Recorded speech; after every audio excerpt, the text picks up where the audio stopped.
نحمده ونستعينه ونستغفره ونؤمن به ونتوكل عليه ونعوذ بالله من شرور أنفسنا ومن سيئات أعمالنا من يهده الله فلا مضل له ومن يضلله فلا هادي له ونشهد أن لا إله إلا الله وحده لا شريك له ونشهد أن سيدنا ومولانا محمدا عبده ورسوله أما بعد فأعوذ بالله من الشيطان الرجيم بسم الله الرحمن الرحيم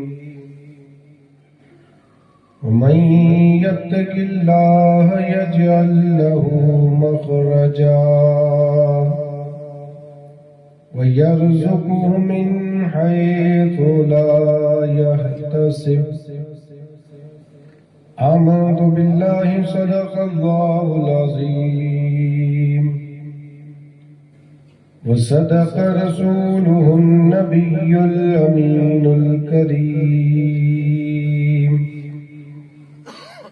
ونحن على ما قال من الشاهدين والشاكرين والحمد لله رب العالمين كما قال الله تبارك وتعالى في عظمة شان حبيبه إن الله وملائكته يصلون على النبي يا أيها الذين آمنوا صلوا عليه وسلموا تسليما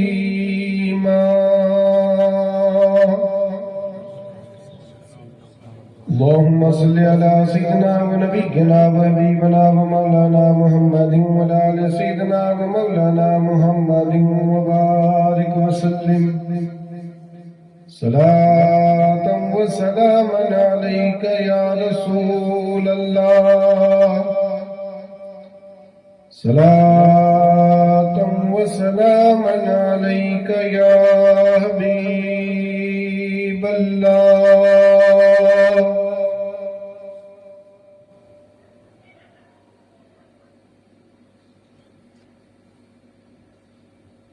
اے خدائی برتر و بالا ہمیں پتا کیا ہے اے خدائی برتر و بالا ہمیں پتا کیا ہے تیرے حبیب مکرم کا مرتبہ کیا ہے جبین حضرت جبریل پہ کفے پا ہے جبین حضرت جبریل پہ کفے پا ہے ابتدا کا یہ عالم انتہا کیا ہے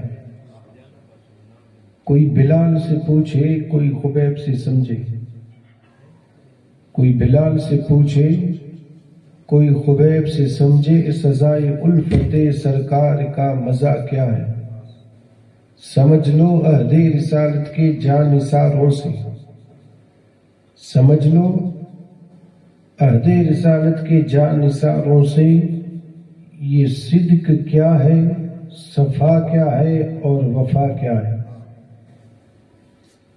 لائق صد تعظیم و تکریم واجب الاحترام گرامی قدر ذی وقار علماء ذوی الاحترام محترم و مکرم سامعین کرام، یہ بابرکت محفل جس میں ہم شریک ہوئے ہیں، شادی خانہ آبادی کے موقع پہ انعقاد پذیر ہوئی۔ اللہ تعالیٰ کی بارگاہ میں دعا ہے اللہ تعالیٰ ہم سب کی حاضری کو اپنی بارگاہ میں قبول فرما لے۔ پروردگار عالم مصطفیٰ جان رحمت کے وسیلے سے آنے والی مصیبتوں سے ہماری حفاظت فرمائے۔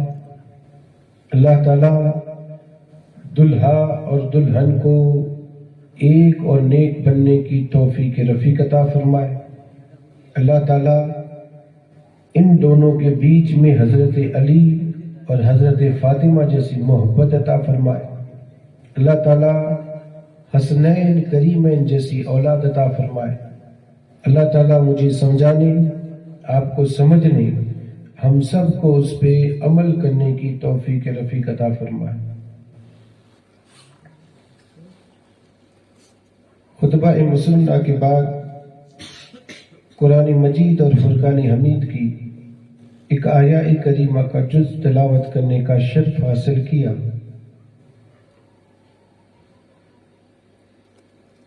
اللہ تعالیٰ نے ارشاد فرمایا من یتق اللہ یجعل لہ مخرجا،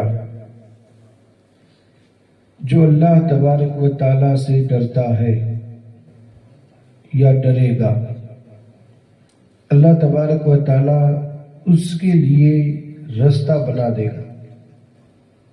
نکلنے کے لیے اللہ تعالیٰ اس بندے کے لیے راہ دکھا دے گا، راستہ بنا دے گا۔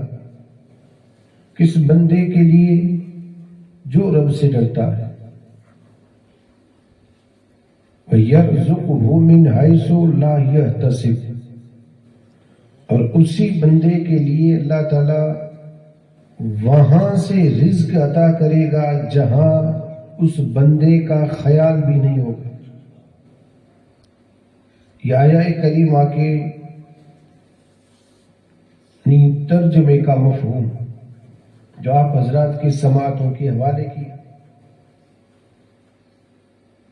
قرآن مجید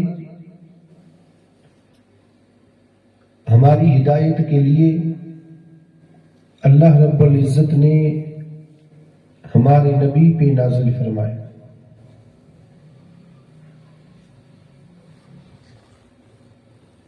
ہمارے پاس وہ کتاب ہے جو کسی اور انسانوں کے پاس نہیں۔ زندگی میں چاہے جتنی مصیبت مشکلیں آئیں، ہمارے پاس ان ساری مشکلوں کے حل، مصیبتوں سے بچنے کا ذریعہ، ہر مشکل سوال کا جواب اس قرآن مجید میں ہے۔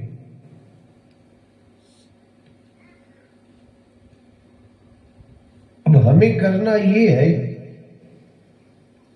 یہ جو کتاب ہمارے پاس ہے الحمدللہ، یہاں ہم جتنے بھی بیٹھے ہیں، کسی کا گھر ایسا نہ ہوگا کہ جس میں اللہ کا یہ کلام نہ ہو۔ ہر گھر میں موجود ہے۔ اور گھر کی کیا بات کریں، جب ہم اپنی شہزادی کا نکاح کرتے ہیں تو سب سے پہلے یہ قرآن مجید تو اسے دیتے۔ یعنی اگر میں یہ کہوں کہ ہر گھر میں جتنی بھی عورتیں ہیں ان عورتوں کا الگ الگ کلام پاک ہر گھر میں موجود ہے۔ ہمیں کرنا یہ ہے کہ اس کلام مجید کو پڑھ کر کے سمجھنا ہے۔ دیکھیں میں صرف پڑھنے کی بات نہیں کر رہا ہوں، ہم نے تو پڑھنے تک محدود رکھا ہے، اور اب یہ پڑھنے والا بھی اللہ رحم فرمائے معاملہ ختم۔ اب یہ پڑھنے والا بھی معاملہ، بچے پڑھیں تو ٹھیک، تو میں ان بچوں کے لیے کہہ رہا ہوں جن بچوں کو ہم کلام مجید پڑھاتے ہیں، ان بچوں سے یہ کہیں کہ پڑھنے تک بس نہ کریں، بلکہ اس کلام مجید کو سمجھنے کی کوشش کریں. کلام پاک جو ہے رب کا کلام، رب ہم سے حکم فرما رہا ہے، ہم سے کلام کر رہا ہے، ہمارے لیے رب کے احکام ہے. ظاہر سی بات ہے یہ کلام عربی زبان میں، جب تک ہمیں عربی پڑھنا، عربی سمجھنا نہ آئے گا تب تک قرآن سمجھنا مشکل ہے. ضروری ہے عربی جاننا، عربی گرامر کا علم ہونا، تب جا کر کے یہ قرآن ہماری سمجھ میں آئے گا. اور قرآن اگر سمجھ میں نہ آیا اور ایسے ہی پڑھتے گئے تو ظاہر سی بات ہے رب کیا فرما رہا ہے یہ ہمیں پتہ ہی نہیں. اور جب یہ پتہ ہی نہیں کہ رب ہم سے کیا فرما رہا ہے تو پڑھنے میں وہ لطف بھی نہیں آئے گا. لطف اگر سمجھ میں نہ آئے تو مزہ، یعنی پڑھتے وقت انسان کے دل کو سکون تو ملنا چاہیے، اسے ایسا لگنا چاہیے کہ میں رب کا کلام پڑھ رہا ہوں، میرا رب مجھ سے کیا فرما رہا ہے اتنی اسے خبر ہونی چاہیے. لیکن ہم پڑھتے تو ہیں لیکن سمجھتے، جب سمجھیں گے نہیں تو وہ لطف نہیں آئے گا جو لطف آنا چاہیے. ظاہر سی بات ہے ابھی میں اگر آپ کے سامنے عربی زبان میں یعنی تقریر کروں یا عربی زبان بولوں تو آپ بھی یہی گھڑی دیکھو گے، کہو گے یعنی کب 11 بج جائیں تاکہ ہماری جان چھوٹے، کیونکہ سمجھ میں نہیں آتی. اور وہ زبان جو آپ لوگوں کے سمجھ میں آئے میں اسی زبان میں گفتگو کروں، 1 گھنٹہ کیا 2 گھنٹے نکل جائیں گے آپ گھڑی کو نہیں دیکھیں گے، کیونکہ بات سمجھ میں آ رہی ہے. یہی وجہ ہے قرآن یعنی پڑھنے میں ہمیں لطف نہیں آتا، اس کی وجہ یہی ہے کہ قرآن کو ہم سمجھتے ہی نہیں. اور قرآن اتنا آسان بھی نہیں جتنا ہم نے سمجھا ہے، اور اتنا مشکل بھی نہیں جتنا ہم نے سمجھا. بات کو ذہن میں رکھیں.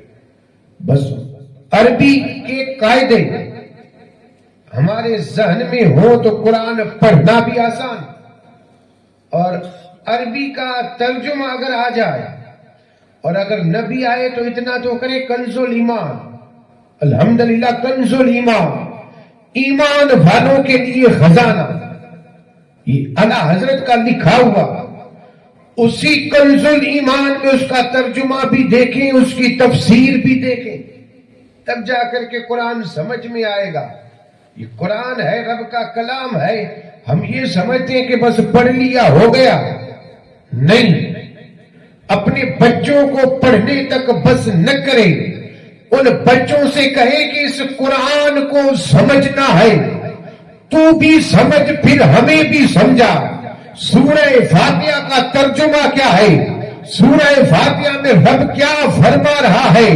5 گانا نماز میں سورہ فاتحہ کو پڑھتے ہیں لیکن ترجمہ یاد نہیں. پڑھ تو لیا. اب دیکھیں یہاں ایک بات اور عرض کر دوں، یہ عربی زبان ہے نا، عربی زبان لوگ سمجھتے ہیں کہ انگریزی بولنا مشکل ہے، لوگ تو یہ سمجھتے ہیں. لیکن میں ان لوگوں سے یہ ضرور کہوں گا کہ انگریزی آسان. انگریزی اگر مشکل ہوتی تو ہر ملک میں انگریزی نہ بولتے. لوگ ہر ملک میں بول رہے ہیں، ہر جگہ بول رہے ہیں. انگریزی اتنی آسان ہے کہ ہر کوئی بول سکتا ہے. یہ عربی زبان ہے، عربی، اور یہ اتنی مشکل ہے کہ ہر کوئی نہیں بول سکتا. جس پہ رب کا کرم ہوا وہی عربی بول سکتا ہے. عرب والے جتنے بھی لوگ ہیں یہ ہم سب کو کیا بولتے ہیں پتہ ہے؟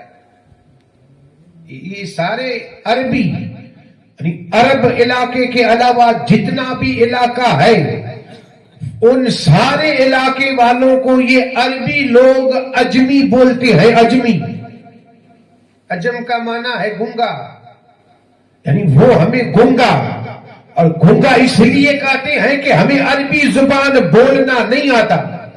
زبان اگر بولنا آ جائے، عربی لینگویج اگر ہمیں آ جائے تو ہم بھی کہہ سکتے ہیں کہ گنگے نہیں، ہم عربی زبان بولتے ہیں، عربی سمجھتے ہیں، لیکن انہیں پتا ہے کہ یہ عربی زبان بول نہیں سکتے، اسی لیے کہتے ہیں گنگا۔ یہاں ایک بات اور عرض کر دوں، جو نماز پڑھنے والے نماز پڑھتے ہیں اور جن کو عربی زبان نہ آتی ہو، رکوع میں جو سبحان ربی العظیم پڑھتے ہیں، لیکن اس میں میں نے کہا عربی ہے، عربی میں زے الگ ہے، جیم الگ ہے، زوئے الگ ہے، زال الگ ہے اور ضاد الگ ہے۔ عربی زبان میں زے، جیم، اب یہ ساری باتیں ایسی ہیں جس کو سمجھانا بہت مشکل ہے۔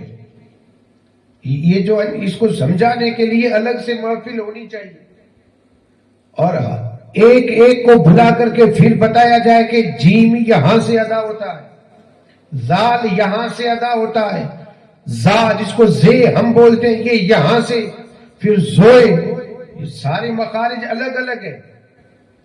یہ آپ انگریزی میں مجھے بتا دیں، زال لکھنا ہو انگریزی میں تو کیا لکھیں گے؟ جیم لکھنا ہو تو کیا لکھیں گے؟ ضاد لکھنا ہو تو انگریزی میں کیا لکھیں گے؟ مخرج آپ کو الگ جگہ نکالنے کا، بولنے کی جگہ آپ کو الگ نہیں ملے گی۔ یہ واحد ایک عربی زبان ہے جس کے مخرج سب الگ الگ، اور بولنے میں بھی اتنا مشکل کہ ہر کوئی ادا کر ہی نہیں سکتا۔ یہ جو رکوع میں سبحان ربی العظیم پڑھا جاتا ہے، کچھ لوگ ہیں جو پڑھتے ہیں سبحان ربی العظیم، عظیم پڑھو گے تو معنی بدل جائے گا، اور معنی بدل جائے گا، اللہ قبول فرما لے۔ فتویٰ اگر کوئی پوچھے تو اسی پہ ہوگا کہ نماز نہیں ہوگی، یہی ہوگا۔ اگر کوئی فتویٰ پوچھے کہ بھائی میں سبحان ربی العظیم پڑھتا ہوں کیا ہوا؟ اب قبول رب فرمائے، میں یہ نہیں کہتا کہ آپ کی نمازیں قبول نہیں ہوئی، قبول کرنے والی ذات رب کی ہے، رب فضل فرمائے نمازیں قبول کر لے، اور اگر عدل ہوا تو یہ نمازیں ہمارے منہ پہ ماری جائیں گی۔ جو نمازیں ہم پڑھ رہے ہیں نہ اس میں عربی کا کوئی قاعدہ ہے، نہ ہمارے پاس وہ علم ہے، نہ ہم نے عربی سیکھی ہے، نہ ہم نے اتنے الفاظ درست کر لیے کہ نماز تو پڑھ سکے۔ اسی لیے علماء کرام نے لکھا ہے کہ سبحان ربی العظیم اگر ادا نہ ہو تو اس جگہ پہ پڑھیں سبحان ربی الکریم، کریم پڑھیں، کریم، تاکہ راہ بھی ادا ہو جائے اور نماز بھی ہو جائے گی۔ سمجھانے سے مراد یہ ہے عربی زبان ہے، عربی زبان اتنی مشکل ہے، اس کو سمجھنے کے لیے ضروری ہے آپ کسی عالم دین کے پاس بیٹھے، پھر اس کے مخارج اور اس کے مخارج سیکھ کر کے پھر آپ قرآن درست پڑھیں، پھر صورتیں جو آپ نے یاد کی اس کو دوبارہ یاد کریں، اور پھر یہ قرأت کے قاعدے ہیں، کہاں کھینچنا ہے، کہاں کھینچنا نہیں ہے، کہاں کتنا کھینچا جائے گا، کہاں کم کھینچا جائے گا، پھر کہاں ادغام کیا جائے گا، کہاں اخفاء کیا جائے گا، کہاں اظہار کیا جائے گا۔ یہ قرآن مجید کے سارے قاعدے ہیں۔ میں یہ قاعدے پڑھانے نہیں آیا ہوں، سمجھانا صرف اتنا ہے کہ یہ قرآن ہے جس کو ہم سمجھتے ہیں کہ آسان ہے، بس ہمارے لڑکوں نے قرآن پڑھ لیا، ختم کر دیا، تو ہم نے کہا دیا بیٹا تو نے قرآن پڑھ لیا، لیکن حقیقت یہ نہیں کہ اس نے قرآن پڑھ لیا ہے۔ حقیقت میں قرآن اس وقت ختم ہوگا جب وہ اس قرآن کا ایک ایک حرف سمجھ لے کہ میرا رب مجھ سے کیا فرما رہا ہے، تب جا کر کے پتا چلے کہ قرآن میں۔ اور وہی بچہ جو اس قرآن کو سمجھ کر کے نکلے گا، اور وہی بچہ اپنے ماں باپ کو بھی سمجھائے گا بڑے ادب سے۔ اس بات کو ذہن میں رکھیں، آج لوگوں کو شکایت ہے، اللہ بھائی حقیقت یہی ہے، جہاں کہیں بھی جائیں شکایت ایک ہے کہ اولاد نہیں مانتی، اولاد نافرما، اولاد ماں باپ کے حقوق ادا نہیں کرتی، اولاد اپنی منمانی کرتی ہے۔ بھائی منمانی کب کرے گی اولاد؟ جب اولاد کو ہم نے دنیاوی علم دیا اور اولاد کو ہم نے دنیاوی علم میں آگے بڑھا دیا، اور یہی اولاد ہے دنیا کے علم میں جب آگے بڑھی تو اس نے دیکھا کہ ماں باپ کے پاس دنیاوی علم نہیں، لوگ ہماری عزت کرتے ہیں، لوگ ہماری قدر کرتے ہیں، تو وہ اولاد سمجھتی ہے کہ یہ ہمارے کارنامے ہے، لیکن یہ نہیں پتا کہ حقیقت میں اس کے پیچھے ہماری ماں اور باپ کی دعائیں ہیں۔ یہ نہیں، وہ تو یہی سمجھتا ہے سب کچھ، وہ دھن باپ نے بڑی محنت سے لاری چلا کر کے، لاری اگر سمجھ میں نہ آئے تو ہم اپنی زبان میں وہ کہتے ہیں نا ہتھ گاڑی، وہ چلا کر کے باپ نے اپنے بچے کو بڑا بنا دیا، بڑا افسر بنا دیا۔ اب گاؤں کا رہنے والا تھا، شہر میں بیٹے کی نوکری لگی، باپ سے کہا کہ دیکھو گاؤں میں رہنا میرے لیے یعنی میری شان کے خلاف ہے۔ بیٹے نے باپ سے کہا میں بڑا، یا گاؤں میں لوگ چھوٹے لوگوں کے ساتھ رہوں، میں تو بڑے بنگلے میں رہوں گا، اپنے شہزادوں کو بڑی کالج اور اسکول میں پڑھاؤں گا، میں رہوں گا شہر اور سٹی میں۔ باپ نے کہا بیٹا کوئی بات نہیں، تو اجازت دے تو میں بھی تیرے ساتھ چلوں، میں بھی تیرے ساتھ۔ تو کہا ٹھیک ہے کوئی بات نہیں، آپ بھی آئیں۔ گئے سٹی میں رہنے لگے۔ ہوا یہ کہ وہ جہاں نوکری کرتا تھا شہزادہ، وہاں ایک باس، ایک بڑے افسر نے کہا کہ کل میں تیرے گھر آ رہا۔ باپ کا حال یہ تھا کہ وہ تو شہر میں بھی وہی کام کر رہا تھا جو گاؤں میں کر رہا تھا، لاری چلا رہا تھا۔ بیٹے نے کہا کہ اب اگر میرے باس کو یہ پتا چل گیا کہ میرا باپ مزدوری کر رہا ہے، میری تو بے عزتی ہوگی، اب کیا کروں؟ اس نے باپ سے کہا کہ کل آپ گھر میں نہ آئے تو اچھا ہے۔ باپ نے کہا کوئی بات نہیں، کہا دوپہر تک مت آنا، دوپہر کے بعد آ جانا۔ کہا کوئی بات نہیں۔ دوپہر تک باپ گھر میں نہیں گیا، اور ہوا یہ کہ اس کے باس اور اس کے سر کو آنے میں تھوڑی دیر ہو گئی۔ وہ آنے والا تھا صبح کے وقت میں اور وہ آیا دوپہر کے بعد۔ وہاں باپ کا آنا ہوا، وہاں اس کے باس کا آنا ہوا۔ باپ نے نوکروں کو جب چہل پہل کرتے دیکھا، ظاہر سی بات ہے ہمارے گھر میں بھی کبھی ایسے بڑے مہمان آ جاتے ہیں تو گھر میں دوڑ لگی رہتی ہے، یہاں سے وہاں، یہ کرو وہ کرو، یہ رکھو وہ رکھو۔ نوکروں کو جب باپ نے دیکھا کہ نوکر ہلچل میں ہے، پوچھا اتنی ہلچل؟ تو کہا مہمان آنے والے ہیں۔ کہا صبح نہیں آئے؟ کہا نہیں صبح نہیں آئے، وہ ابھی آ رہے ہیں اسی لیے ہم ہلچل کر رہے ہیں۔ باپ نے کہا دیکھو میرے بیٹے کے بڑے افسر ہیں، اور میں یہ چاہتا ہوں کہ ان کے یعنی سامنے میں ناشتہ لے کر کے جاؤں۔ نوکروں نے کہا آپ کے شہزادے ہمیں یعنی نوکری سے نکال دیں گے۔ کہا فکر کرنے کی ضرورت نہیں، میں اسے سنبھالوں گا، بس مجھے دے دینا، جو بھی چیز دینی ہو مجھے دینا۔ سارے مہمان آ گئے، باپ گیا پانی لے کر کے آگے بڑھا۔ باپ نے وہ پانی رکھا ان افسر کے سامنے، افسر کی نظر پڑی، نظر پڑتے افسر نے پوچھا ذرا بتا یہ کون ہے؟ اب شہزادے کی نظر پڑی باپ کے کپڑوں پہ، شہزادے کی نظر پڑی باپ کے چہرے پہ، شہزادے کی نظر پڑی باپ کے ہاتھوں پہ۔ مزدوری کرنے والا مزدور کے کپڑے کیسے، مزدور کے ہاتھ کیسے، مزدور کے پاؤں کیسے، مزدور کا سر کیسا، چہرہ کیسا۔ اب کہتا ہوں کہ میرا باپ ہے، ہو سکتا ہے مجھے نوکری سے نکال دے کہ تو مزدور کا شہزادہ ہے، میں تجھے نوکری پہ نہیں رکھوں گا۔ جیسے اس افسر نے پوچھا بتا یہ کون ہے، اس شہزادے نے یہ نہیں کہا کہ میرا باپ ہے، اسی نے فوراً کہا یہ میرے گھر کا نوکر۔ اتنا کہنا تھا، باپ کے ہاتھ میں جو پلیٹ تھی وہ گر گری۔ افسر نے پوچھا بتا گرنے کی وجہ؟ باپ نے کہا وجہ بتانے کی ضرورت ہی نہیں۔ افسر نے پوچھا ذرا بتا تو صحیح بات کیا ہے؟ تو کہا ابھی یہ جس کو نوکر کہہ رہا ہے میں اس کا باپ ہوں، اتنا اسے پڑھایا، دنیاوی علم دیا، جو چاہتا وہ لا کر کے دیتا، یہاں تک کہ گاؤں میں اپنے مکان چھوڑ کر کے اس کے لیے شہر میں آ گیا۔ لیکن افسوس اس بات کا نہیں کہ میں اس کے پیچھے یہاں آ گیا، افسوس اس بات کا ہے کہ میں نے اسے دین کا علم نہیں دیا۔ اگر آج اس کو دین کا علم دیتا تو جہاں یہ بیٹھا ہے آج یہ بیٹھا نہ ہوتا، مجھے بٹھا کر کے کہتا آج میں جس پوزیشن پہ ہوں یہ پوزیشن دلانے والا میرا باپ کو یہ نوکر کہتا ہے، تو یہی حال ہمارا ہونے والا ہے۔ ہم اپنے بچوں کو دین سے جب دور کریں گے تو یہی بیٹا بھائی جو علم ہم انہیں دیں گے، دیکھیں میں اس بات کا انکار نہیں کرتا کہ دنیا کا علم نہ دیں، سکھائیں، ہونا یہ چاہیے دنیا کا علم الٹے ہاتھ میں اور دین کا علم سیدھے ہاتھ میں۔ دنیا کا علم اتنا ہو کہ لکھ سکے، پڑھ سکے، دنیاوی زندگی بسر کر سکے، اور دین کا علم اتنا ہو کہ دنیا قبر آخرت میں بھی آباد ہو جائے، اتنا ہونا چاہیے۔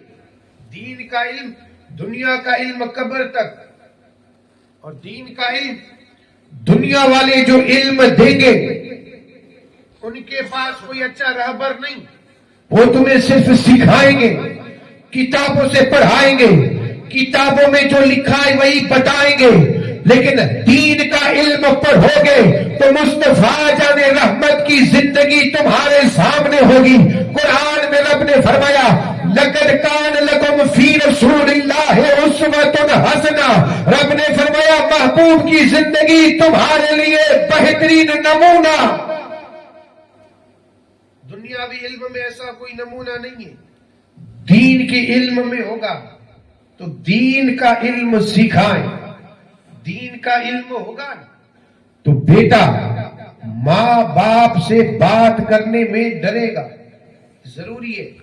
یہاں ایک بات اور عرض کر دوں، ماں باپ کو بھی ایسا ہونا چاہیے کہ ان کے پاس بھی اتنا علم تو ہو کہ وہ خود زندگی بسر کر سکے، اپنے بچوں کو سیدھی راہ دکھا سکے، ضروری ہے۔ ماں باپ کے پاس ظاہر سی بات ہے، ماں باپ اگر گیت گائیں گے تو بیٹا بھی گیت گائے گا، ماں باپ ناچیں گے تو بیٹا بھی۔ 3-4 سال کی عمر جو بچے کی ہے، جس وقت ہم یہ کہتے ہیں کہ چھوٹا ہے، بڑا ہو کے سنبھل جائے گا، بڑا ہو کے سنبھل جائے گا، نہیں، اسی دور اسی وقت جب یہ 3-4 سال کا ہو اسی بچے کو سکھایا جائے، نبی کی محبت اسی بچے کو سکھائی جائے، مصطفیٰ جان رحمت کے دین سکھائے جائیں، میرے آقا کی سنتیں سکھائی جائیں، مصطفیٰ جان رحمت کے طور طریقے سکھائے جائیں، حضور کے واقعات ان کے کانوں میں سنائے جائیں، اور پھر انہیں بتایا جائے اسلام کیا ہے۔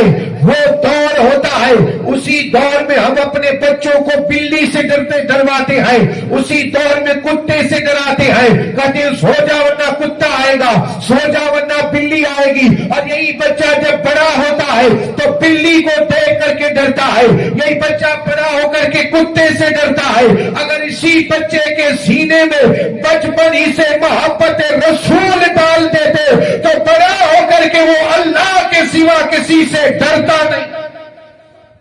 بچپن ہی سے اسے سکھایا جائے تو ظاہر سی بات ہے کہ یہ بچہ دیکھیں 3-4 سال کی جو عمر ہوتی ہے، آپ نے 12 دیکھا ہوگا، باپ اگر بیڑی پیے گا تو بیٹا ہو یا بیٹی، وہ کوئی بھی چیز اٹھا کر کے، لکڑی اٹھا کر کے اپنے منہ میں ڈالیں گے، یعنی وہ اس جیسا بننے کی کوشش کر رہے ہیں۔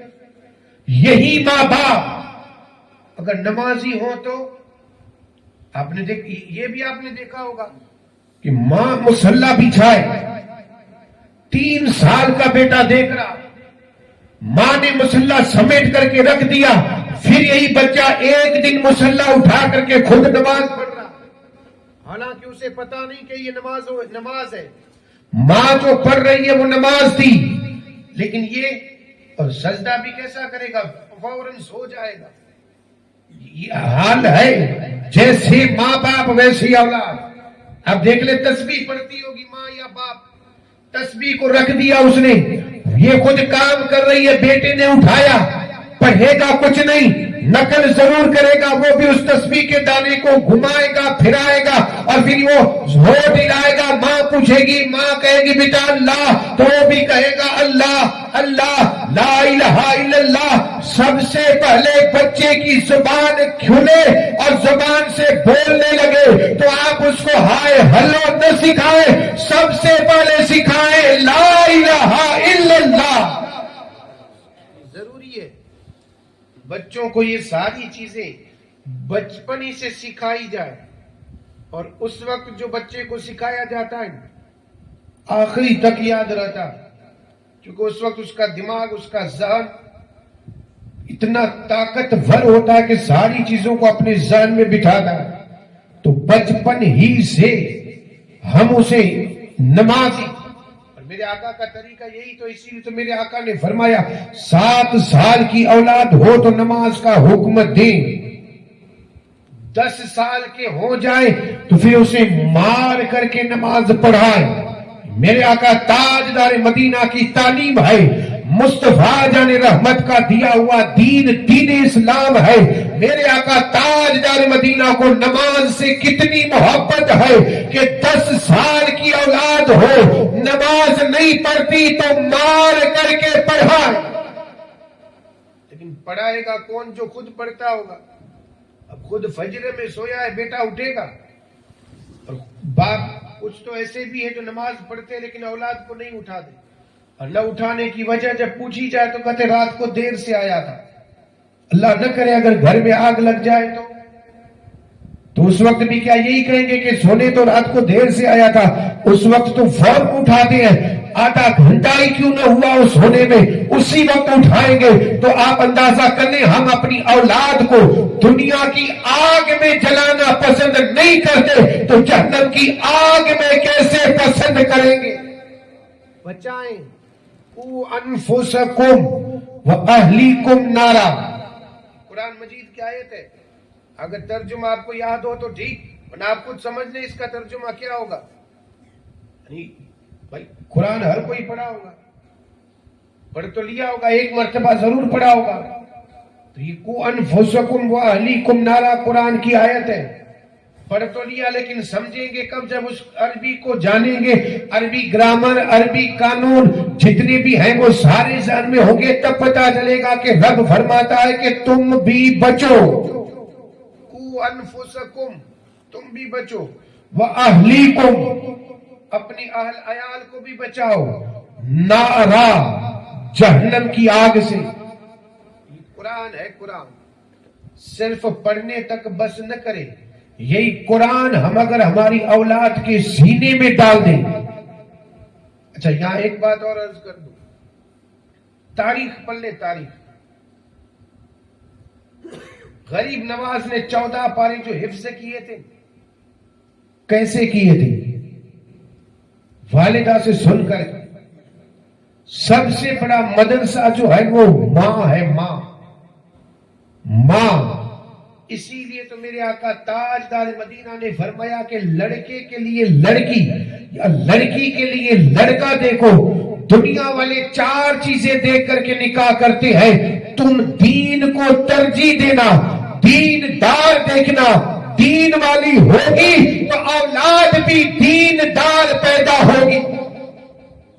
تاریخ پڑھ لیں آپ، اور دور جانے کی ضرورت نہیں، قریب چلے جائیں. مانڈوی مفتی اعظم کچھ کی زندگی پڑھ کر کے دیکھیں، آپ ان کی زندگی پڑھ کر کے دیکھیں. بچپن ہی سے ان کے دادا ان کو لے کر کے، حالانکہ ان کی مجبوری تھی لیکن یہ دنیا دیکھ رہی ہے کہ ان کی مجبوری تھی، وہ مجبوری کے تحت لے کر کے نہیں جا رہے تھے، وہ بچپن ہی سے انہیں نمازی بنا رہے تھے. اسی لیے تو کسی نے پوچھا تھا کہ آپ کا پوتا آپ کی انگلی پکڑ کر کے مسجد تک چھوڑنے آتا ہے، تو آپ نے کہا کہ تم آج دیکھتے ہو، برسوں بعد دنیا دیکھے گی کہ وہ ہر ایک نبی کے غلام کی انگلی پکڑ کے مسجد تک لے کے آئے گا. اور دنیا نے دیکھا ہے. تو ماں باپ جیسے ہوں گے اولاد ویسی ہوگی. ماں باپ کے چہرے پہ سنت ہے، باپ کے چہرے پہ سنت ہے تو اولاد کے چہرے پہ بھی سنت. ماں پردے میں ہوگی تو بیٹی بھی پردے میں. ہے کسی کو خیال پردے کا؟ اس سے تو اللہ رحم فرمائے. ہماری عورتیں یہ سمجھتی ہے کہ اسلام نے عورتوں کو ظلم کر کے قید میں رکھ دیا. اسلام نے جو کچھ بھی دیا ہے آج بھی واقعی اسلام کو پڑھے. میں نے کہا ہم نے پڑھا نہیں ہے، اسلام ہے کیا یہ تو ہم نے ابھی تک سیکھا ہی نہیں. کلمہ پڑھ کر کے ہم نے کہہ دیا کہ مسلمان. اسلام ہے کیا؟ اسلام سلامتی والا مذہب. اس نے کسی پہ ظلم نہیں کیا. اسلام نے جو جو کہا ہے اگر اسی پہ عمل ہو تو آج پوری دنیا میں امن ہی امن. میرے آقا کی صرف ایک حدیث پاک پہ عمل ہو جائے, پڑوسی کا خیال رکھے, بس اسی پہ اگر پوری دنیا عمل کر لے تو پوری دنیا میں سکون. پوری دنیا میں پڑوسی کا خیال. پھر کسی جگہ پہ بھی آپ کو جھگڑا نظر نہیں آئے گا, کیونکہ میرے آقا کا فرمان پڑوسی کا خیال. اب یہ ایک دوسرے کا خیال رکھیں گے تو خیال رکھنے سے دشمنیاں ختم ہوتی ہے اور محبتیں بڑھتی ہیں. تو میرے آقا تاجدار مدینہ کے غلاموں, اسلام نے عورت کو جو پردے میں رہنے کا حکم دیا ہے یہ اس پہ ظلم نہیں, اس کی عزت کی سلامتی ہے. عورت کی جب تک عورت پردے میں ہے تب تک عزت سلامت, اور جیسے ہی عورت پردے کے بغیر باہر نکلی اب وہ بے عزت. دنیا نے یہی کہا کہ جہاں مرد ہو وہیں عورت, یہ دنیا کا فیصلہ ہے. حالانکہ اسلام میں مرد عورت دونوں کے حکم میں کوئی فرق نہیں. کچھ مسائل ہیں جس میں فرق ہے, ورنہ اسلام میں نے مرد عورت میں اونچ نیچ نہیں بتائی. جہاں رب نے فرمایا اقیموا الصلاۃ, نماز قائم کرو, تو یہ نہیں کہ یہ مردوں کے لیے فضیلت ہے عورتوں کے لیے نہیں. یہ حکم عورتوں کے لیے بھی ہے, نماز پڑھو, زکوٰۃ ادا کرو, رمضان کے روزے رکھو, حج کرو. یہ تمام مسلمان مرد عورت پر ہے, لیکن عورت ہے, عزت سلامت رہے اس لیے کچھ قانون میں فرق ہے. اسی لیے رب نے کہا مرد چاہے باہر گھوم سکتا ہے لیکن عورت اپنے گھر میں رہے. عورت اپنے گھر میں رہے. جب تک عورت گھر میں تھی عزت سلامت, اور جیسے ہی عورت نے اپنے آپ کو گھر سے باہر قدم رکھا, اب دیکھیں آئے دن ہمیں خبریں ملتی ہیں. اب تو حد یہ ہو گئی 8 9 سال کی بچیوں کی عزت لوٹی جا رہی ہے. آپ خود اندازہ کر لیں, یعنی ہم نے اپنی بچیوں کو جیسے ہی بغیر پردے, اور یہ سارے اسکولوں میں آپ خود دیکھ لیں کیا ہے, یونیفارم بھی کیسے پہنائے جاتے ہیں آپ خود اندازہ کر لیں. اسکولوں کے اندر اگر ہم مدرسے کے اندر اگر یونیفارم کا انتظام کریں تو لوگ اعتراض کر دیں گے یہ کیا مدرسے میں یونیفارم. یہ حال ہے مسلم قوم کا, مدرسے کی طرف کسی کی توجہ نہیں. صبح اٹھ کر کے آپ کو پتا نہیں کہ اس نے رات کو بچے نے پیشاب کیا کہ نہیں, ماں اٹھا کر کے منہ دھلوا کر کے فوراً مدرسے, کپڑے بھی بدل کر کے نہیں, سر میں تیل لگا کر کے بھی نہیں, سر میں کنگھی لگا کر کے بھی نہیں, کپڑے بھی نہیں دیکھیں گے کہ کیسے ہے کیسے نہیں, جوتا پہنا کے نہیں. لیکن اسکول کا وقت ہوا فوراً ماں کہے گی بیٹا نہا لے, غسل کر لے, غسل کرنے کے بعد کہے گی بیٹا ادھر سر پہ تیل لگا دو, کنگھی کر دو, کپڑے اچھے پہنا دو, جوتے پہن کر کے جا, ٹائی لگا کر کے جا, صاف ستھرا ہو کر کے جا. اللہ کے بندو ذرا سوچے, جو علم قرآن سکھاتا ہے اور جو علم قرآن کا ہے اس علم کو سیکھنے میں کوئی توجہ نہیں, اور وہ علم جو ہمیں صرف دنیا تک کام آ سکتا ہے اس کے لیے اتنی تیاری کی جا رہی ہے. ہونا تو یہ چاہیے کہ وہ قرآن کا علم سیکھنے جائے تو بیٹے کو سب سے پہلے کہے کہ بیٹا کپڑے بدل کر کے جا, اچھے کپڑے پہن کر کے جا, وضو کر کے جا, سر پہ ٹوپی تیل لگا کر کے, کنگھی کر کے, ٹوپی پہن کر کے اور جوتے پہن کر کے مدرسے کی طرف روانہ ہو, اور قرآن کو سینے سے لگا اور قرآن کا علم اتنا حاصل کر کہ وہ تجھے دنیا میں کام آئے اور ہمیں آخرت میں کام آئے. یہی وہ علم ہے جو دنیا اور آخرت میں اور اسی علم کو کہا گیا لازوال نعمت. لازوال نعمت اگر سمجھ میں نہ آئے تو نہ مٹنے والی، ختم نہ ہونے والی. زوال کا معنی ہے ختم، اور یہاں لازوال یعنی ختم نہ ہونے والی.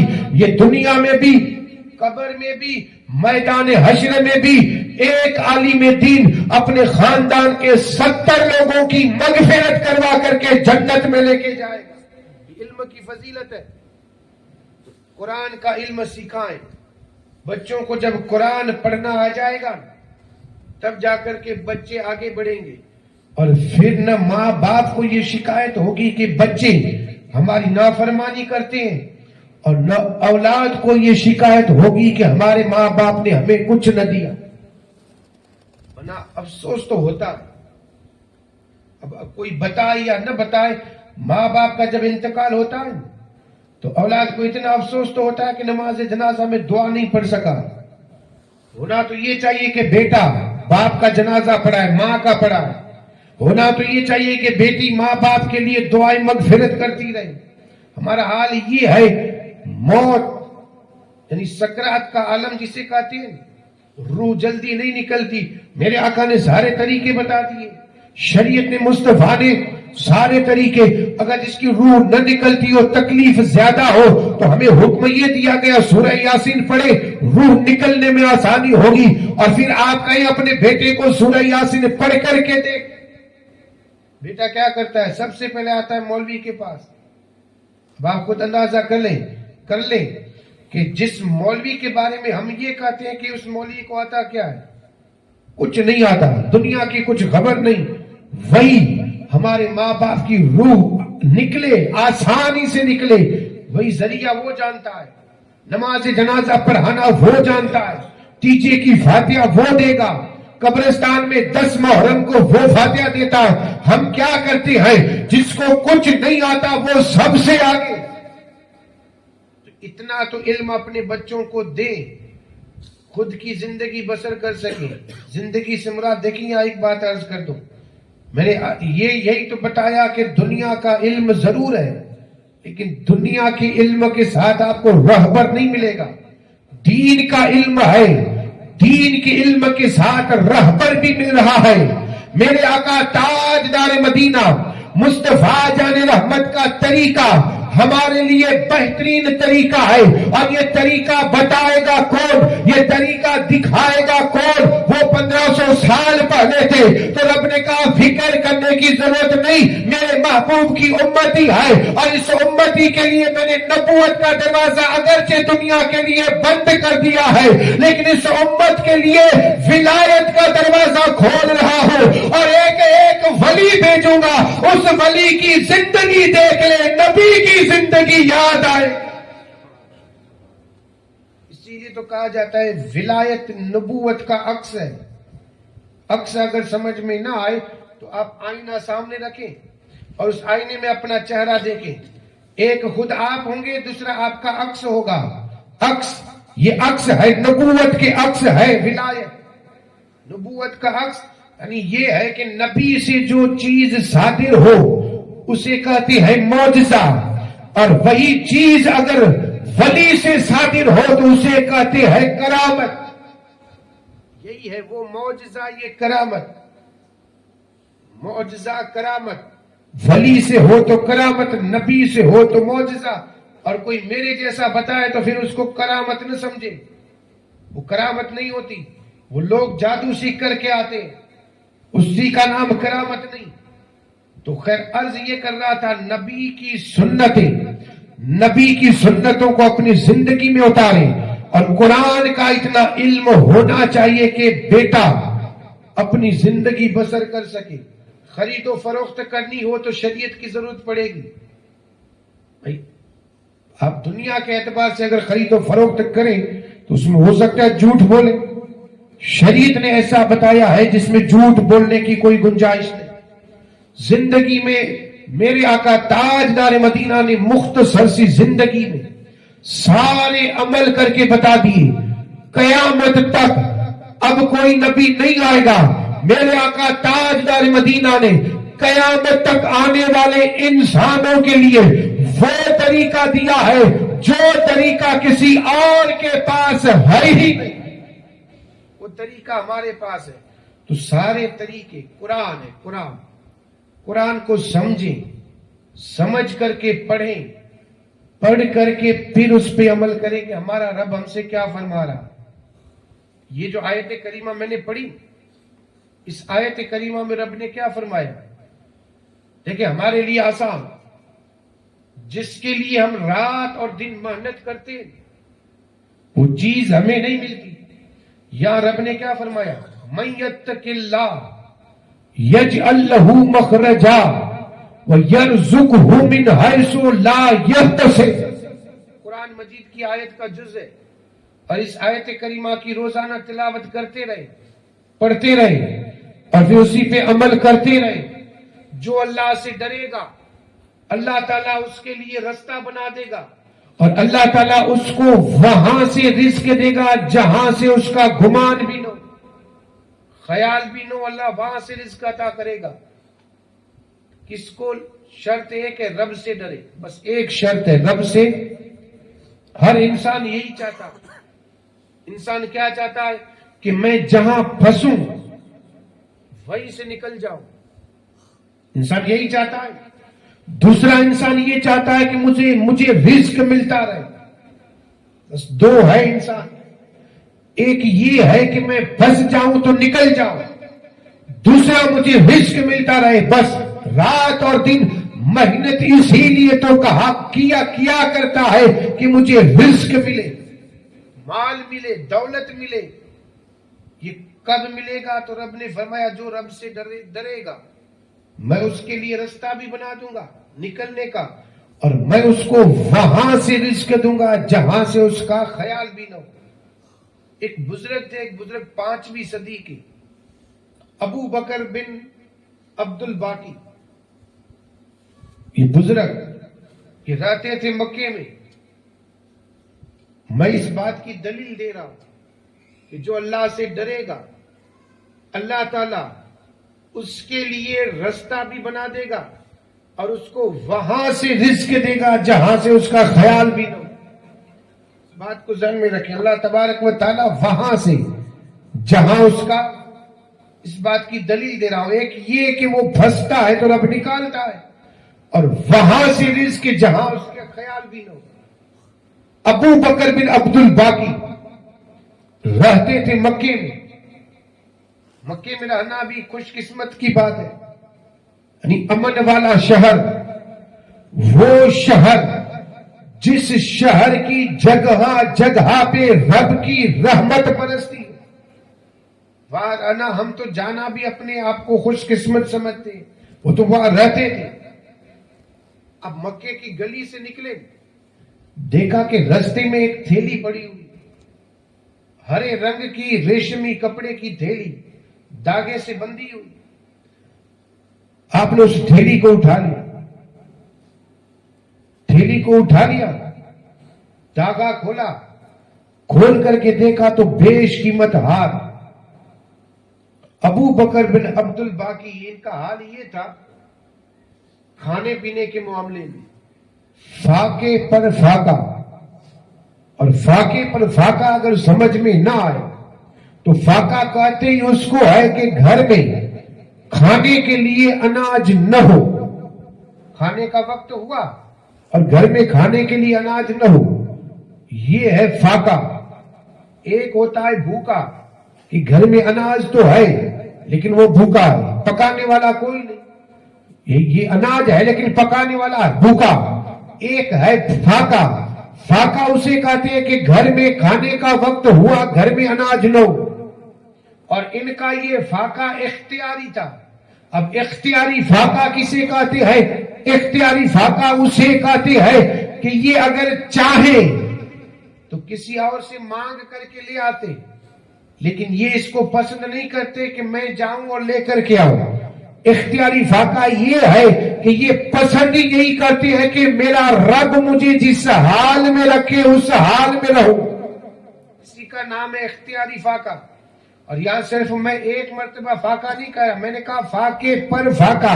اور یہ فاقے پر فاقہ کسے کہا جاتا ہے؟ صبح ناشتے کا وقت ہوا، گھر میں کچھ نہیں یہ کسی سے مانگنے گئے. دوپہر کا وقت ہوا، گھر میں کچھ نہیں یہ مانگنے گئے. رات کا وقت ہوا، گھر میں کچھ نہیں یہ کسی سے مانگنے گئے، نہ کوئی دینے آیا. دوسرا دن یہی حال، تیسرے دن بھی یہی حال، فاقے پر فاقہ، فاقے پر فاقہ. حال یہ تھا، جا رہے تھے رستے میں، ایک تھیلی اٹھا لی، دیکھا تو بیش قیمت ہار. آپ کو اور مجھے مل جائے تو ہم ہنستے، وہ چیز ہمیں مل جائے تو ہم تو ہنستے اور رب کا شکر ادا کرتے اور کہتے واہ رب واہ، 3 دن بھوکا رہا تو نے انعام بڑھا دیا. ہم یہی سمجھتے کہ وہ ہمارا ہے. ہم اٹھا کر کے ہنستے ہیں، اللہ والے پھنستے ہیں. پھنس گئے اور پھنسے اسی لیے انہیں شریعت کا علم تھا، طبیعت والے نہیں تھے. انہوں نے اٹھا کر کے اپنا نہیں بنا لیا، یہ نہیں کہا کہ یہ میرا ہے، اٹھا کر کے کہا یہ کسی کی امانت ہے. امانت میں خیانت یہ نبی کے غلاموں کا کام نہیں. شریعت کہتی ہے کہ جب تک مالک نہ ملے تب تک اعلان کروایا جائے، اور اعلان کروایا جائے اس وقت تک جب تک مالک نہ ملے. مالک ملے تو پھر یہ چیز مالک تک لوٹا دی جائے. یہ شریعت کا فیصلہ ہے. اب کا پھنس گیا، کیا کروں؟ چیز اٹھا کر کے گھر لے آئے، گھر لے کر کے آئے، رکھا. سوچ میں تھے کیا کروں. فکر یہی تھی کہ ایک تو فاقے پہ فاقہ، کہیں ایسا نہ ہو انسان ہے، کہیں ایسا نہ ہو کہ امانت میں خیانت ہو جائے. اسی فکر میں تھے کہ باہر سے آواز آئی. آواز دینے والے نے کہا کہ مسافر ہوں، میری ایک تھیلی جس میں بیش قیمت ہار تھا وہ گم ہو گئی ہے، کسی کو ملے تو وہ مجھے لوٹا دے، میں اس کو انعام کے بدلے میں 500 اشرفیہ دوں گا. آواز سنی، بلایا، کہا ادھر آ مسافر، ادھر آ. بزرگ آئے، کہا کیا ہے؟ کہا بتا کیا اعلان کر رہا تھا؟ کہا میری ایک بیش قیمت ہار گم ہو گیا، میں مسافر ہوں اور جس کو بھی ملا ہوگا میں اس کو 500 اشرفیہ انعام کے طور پہ دوں گا اگر لوٹا دے تو. اس بزرگ نے کہا ذرا بتا تیرا یہ ہار کس میں تھا؟ تو کہا ہرے رنگ کے کپڑے میں، ریشمی کپڑے میں. کہا داغا؟ تو کہا فلاں رنگ کا داغا تھا. تو کہا بتا ہار کیسا تھا، ہیرے کتنے تھے، کس رنگ کے تھے، موتی تھے کہ نہیں؟ اس نے ساری نشانیاں بتا دی، ساری نشانیاں سچی ہوئی. اٹھا کر کے کہا یہ لے اللہ کے بندے ہار تیرا. اس نے کہا یہی میرا ہار ہے. اس نے اپنے جیب میں سے 500 اشرفیہ نکال کر کے دی. ابو بکر بن عبد الباقی نے کہا اللہ کے بندے مجھے انعام کی ضرورت نہیں، میں نے یہ اٹھایا تھا اسی لیے نہیں کہ تو مجھے انعام دے، بلکہ میں نے اس کو اٹھایا اسی لیے تھا تاکہ میرا رب مجھے ثواب دے. نیت یہی ہونی چاہیے، میرا رب مجھے. اب یہ بزرگ یہاں سے لے کر کے چلے گئے. ابو بکر بن عبد الباقی ایک دن سفر کر رہے تھے سمندر کا. بیچ سمندر میں کشتی پہنچی، کشتی ٹوٹ گئی، بیچ سمندر میں پھنسے. عرض یہ کر رہا تھا من یتق اللہ یجعل لہ مخرجا، اللہ تعالیٰ نکلنے کا رستہ. بیچ سمندر میں پھنس گئے، اب کیا کریں؟ ابو بکر اسی انتظار میں تھے کہ کوئی ہو تو ٹھیک، ورنہ مجھے میرا رب جس حال میں رکھے اسی حال میں اللہ کا شکر. بس تسبیح پڑھ رہے تھے، ذکر کر رہے تھے. اتنے میں ایک تختہ لکڑا سمندر میں تیرتا ہوا ان کے قریب آیا. آپ اسی تختے پہ بیٹھ گئے، بیٹھ کر کے آپ نے رب کا شکر ادا کیا. بھوک لگی تھی، پیاس لگی تھی، خیال یہی تھا کہ جس نے جان بچائی ہے اس نے رزق بھی دینا ہے. اللہ نے جان بچائی ہے تو اللہ کو رزق بھی دینا ہے، رزق ملے گا. اب یہ تختہ تیرتا تیرتا ایک جزیرے پہ پہنچا، ٹاپو بیچ سمندر میں جزیرے پہ پہنچا. آپ اتر گئے، بھوکے تھے، پیاسے تھے. دیکھا تو بستی لوگ نظر آئے. پھر آپ آگے گئے تو دیکھا تو مینار نظر آئے. مینار کو دیکھ کے دل خوش ہو گیا. کچھ ملے یا نہ ملے روح کی خوراک مل گئی، روح کی غذا مل گئی. وہ مینار کسی محل کے نہیں تھے، رب کے گھر مسجد کے. کہا روح کی خوراک.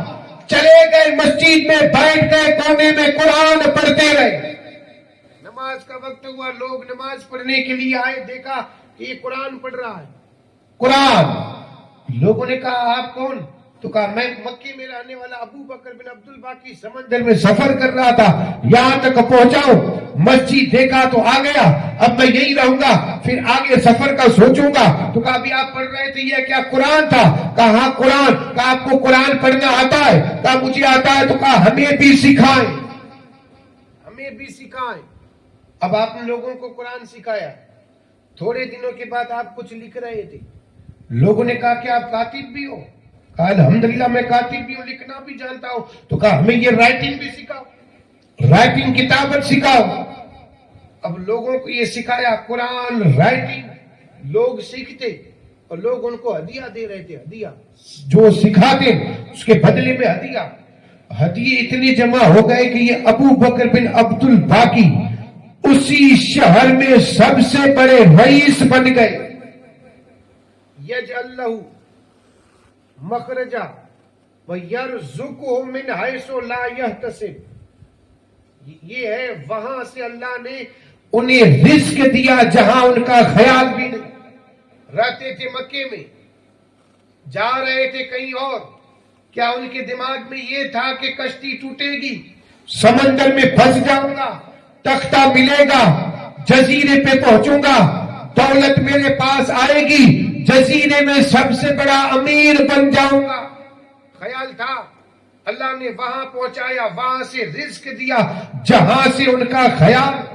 اتنا ہی نہیں، لوگوں نے جب دیکھا کہ مال زیادہ ہو گیا ہے، رئیس بن گئے، تو لوگوں نے کہا ہمارے یہاں بادشاہ کی ایک شہزادی ہے، ہم یہ چاہتے ہیں آپ کا نکاح اس سے کروا دیں، آپ کا نکاح کروا دیں. انہوں نے کہا کوئی بات نہیں، اگر لڑکی اجازت دے تو کوئی بات نہیں. لڑکی نے بھی ہاں کہا دی، کہا کوئی بات نہیں، بزرگ ہے، اللہ والا ہے، تو میں بھی ان سے نکاح کروں گی. نکاح ہوا.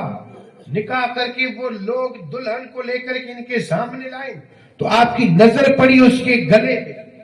اس کے گلے میں ویسا ہی ہار جو ہار ان کو مکے میں ملا تھا. جیسی نظر پڑی، نظر اسی ہار پہ. اور ظاہر سی بات ہے اگر ایک انسان کی نظر کسی چیز پہ ہو تو دوسرے لوگ ترک اسی وقت نکال لیتے ہیں. لوگوں نے سوچا دیکھ دیکھ دولت کا پجاری، یعنی مال کا چاہنے والا، ہم تو اس کو اللہ کا ولی سمجھتے تھے، بزرگ سمجھتے تھے، یہ ہے کہ نکاح اس کی ہار پہ. ابھی بھی دولت پہ، اتنی دولت ہے پھر بھی اس کی نظر اس دولت پہ. لوگوں نے کہا اللہ کے بندے یہ ہار تیرے پاس ہی آئے گا، نظر ہٹا دے. اس بزرگ نے کہا کہ میں اسی لیے نظر نہیں ڈالتا کہ یہ بیش قیمت ہے، نظر اسی لیے ڈال رہا ہوں کہ یہی ہار مجھے مکے میں ملا تھا. یا تو یہ وہی ہے یا اس جیسا ہے، یا تو یہ وہی ہے یا اس جیسا. جب لوگوں نے یہ سنا کہ یہ مکے میں ملا تھا تو لوگوں نے کہا تو ہے کون؟ تو کہا میں وہی ہوں، یہ ہار اٹھا کر کے میں نے ایک بزرگ کو واپس دیا تھا. لوگوں نے کہا او خوش قسمت، وہ بزرگ تو ہمارا بادشاہ تھا اور وہ بھی اللہ کا ولی تھا، اور وہ جب مکے سے آیا تھا تو پورا واقعہ اس نے بتایا کہ ہار گم ہو گیا اور ایک اللہ والے نے مجھے واپس بھی دیا. اور وہ بزرگ جب بھی دعا کرتا اپنی بیٹی کی نکاح کے لیے تو دعا میں رب سے مانگتا کہ مولا یا تو وہ بزرگ میری شہزادی کو دے دے یا پھر اس جیسا تجھ سے ڈرنے والے سے میری شہزادی کا نکاح کر دے. ہے کوئی ماں باپ جو ایسی دعا کرتے ہو اپنی بیٹی کے لیے یا اپنے شہزادے کے لیے؟ ایسی دعا کرنے والے ہیں کوئی؟ یا اللہ میری بیٹی کے لیے ایک نیک لڑکا دے یا میرے بیٹے کے لیے نیک لڑکی دے. ہے کوئی جو دعا کرتا ہو؟ آج ہر کوئی یہی مولا اس کو یعنی سسرال ملے تو مالدار، گاڑی والا، بنگلے والا، عزت والا، شان و شوکت والا. اور پھر حال یہ ہوتا ہے کہ وہ سامنے جب جاتا ہے دین کی بات کرتا ہے تو وہ سنتا بھی نہیں. یہی حال ہوتا ہے دنیا والوں کا. ان کا تو حال یہ ہے کہ پیسہ ہی پاور، لیکن ہمارے پاس یہ ہے کہ جس کے پاس علم ہے اسی کے پاس پاور. فاروق اعظم کے پاس علم تھا تو پاور ان کے پاس تھا. عثمان غنی کے پاس علم تھا تو پاور ان کے پاس تھا، حضرت علی کے پاس علم تھا تو پاور بھی حضرت علی کے پاس۔ علم ضروری ہے، علم۔ عرض کرنے کا مقصد یہ ہے، رب سے ڈرتے رہو، چاہے جتنی مشکلیں ہوں گی اللہ تعالیٰ ان مشکلوں سے ہمیں نکال دے گا۔ شرط ایک ہے، رب سے ڈرے، من یتق اللہ، اللہ سے ڈرو، اللہ سے ڈرتے رہو۔ رب کا وعدہ ہے من یتق اللہ یجعل لہ مخرجا، جو ڈرے گا اللہ سے اللہ اس کے لیے رستہ بنا دے گا، وَيَرْزُقْهُ مِنْ حَيْثُ لَا يَحْتَسِبُ، اور اللہ وہاں سے رزق دے گا جہاں اس کا خیال بھی نہیں۔ اس میں اگر آزما نہ ہو تو 40 دن تک یہ آیت کریمہ پڑھ کر کے دیکھیں، فجر کے بعد اور مغرب کے بعد پڑھ کر کے دیکھیں، صرف 21 مرتبہ پڑھ کے دیکھیں، 21 مرتبہ فجر کے بعد، لیکن شرط یہ ہے فجر پڑھیں، 21 مرتبہ مغرب کے بعد پڑھ کر کے دیکھیں، اور پھر 40 دنوں کے بعد ریزلٹ یہی آئے گا کہ اللہ وہاں سے رزق دے گا جہاں سے ہم نے خیال بھی نہ کیا ہو۔ یہ ہے قرآن۔ قرآن کو پڑھتے رہے، قرآن میں ہر مسئلے کا حل ہے، ہر مسئلے کا جواب ہے۔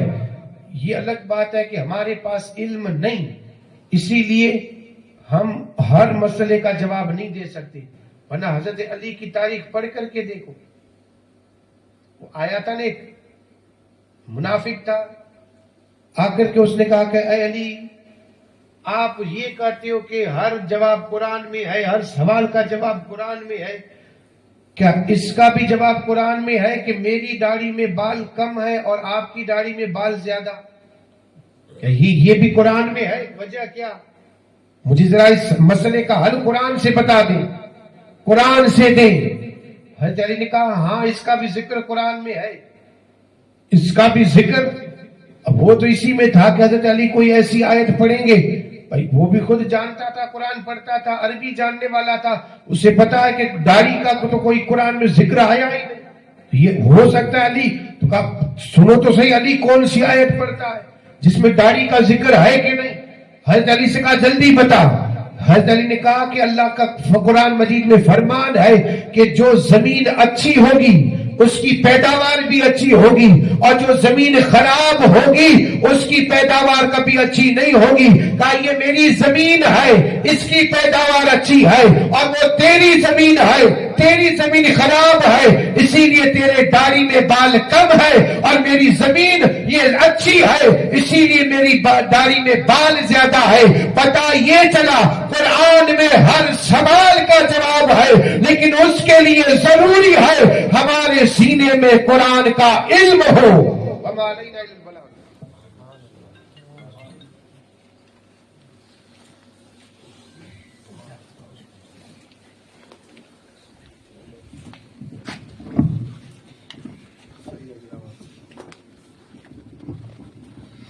نبی اکرم شفیع اعظم،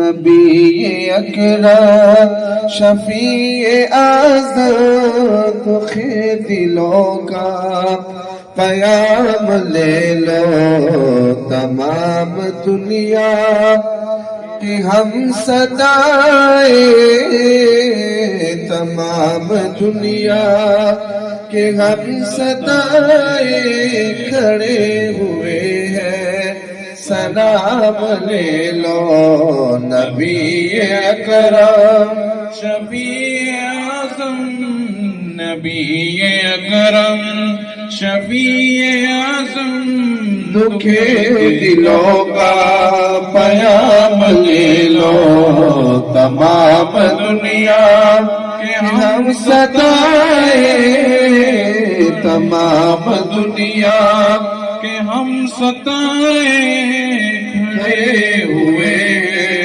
سلام لے لو۔ یہ کیسی منزل پہ آ گئے ہیں،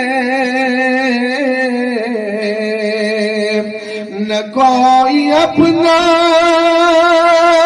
نہ کسی کے، اپنی دامن میں آج آقا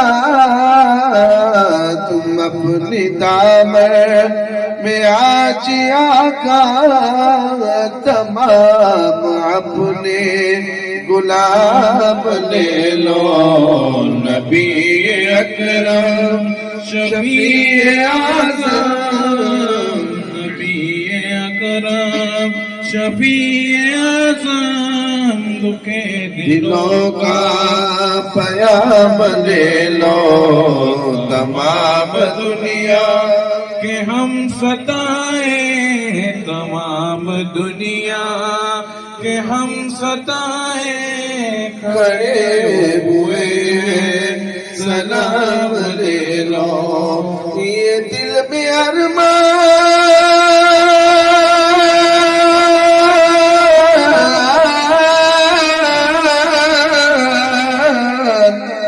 یہ دل میں ارمان ہے اپنی طیب